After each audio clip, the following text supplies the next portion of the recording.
আমাদের বহুদিন দেখা হয় না, কথা হয় না, আনন্দ বেদনার ভাগাভাগি হয় না। একদিন খুব বেশি হয়েছিল বলে বোধহয় আজ আর একেবারে কোনো কিছুই হয় না। আমরা একে অন্যকে লুকিয়ে দেখি। ফেসবুকে, সোশ্যালে কে কখন অ্যাক্টিভ ছিল, কে কি শেষ পোস্ট করছে তার খেয়াল রাখি। মাঝে মাঝে রাত জেগে কবিতায় খোঁজাখুঁজি করি। ওগুলো যে ঠিক কবিতা হয় তাও না, এ কেবল আমাদের অনুভূতির বহিঃপ্রকাশ। আমাদের বহুদিন কোনো খুনসুটি হয় না বলে বুকের ভেতর খচখচ করা কথাগুলো ওভাবে কবিতার নাম করে বেরিয়ে আসতে চায়।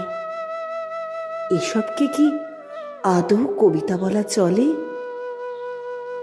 আমরা এক শহরে থাকি, একই গলির মাথায় দুজনার বাস।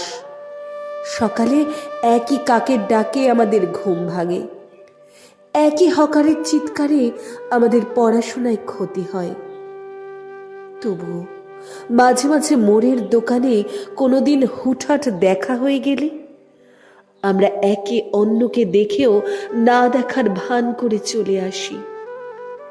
বাসায় এসে বসে থাকা দায় হয়ে পড়ে, শটান হয়ে শুয়ে পড়ি। বুকের ভেতরটা কেমন জানি করে, বড় বড় নিঃশ্বাস, অদ্ভুত হাহাকার ভরা। এই কেমন জানি করাটাকে কি আদৌ প্রেম বলা যাবে? এসবের কিছুই আমরা জানি না, শুধু জানি আমাদের ভেতরটা রাতের শেষে দিন, আর দিনের শেষে রাতের মতো পরিপূর্ণ শূন্য। একে প্রেম বলা যাক বা না যাক, অন্তত বেঁচে থাকা বলা যায় না মোটেও।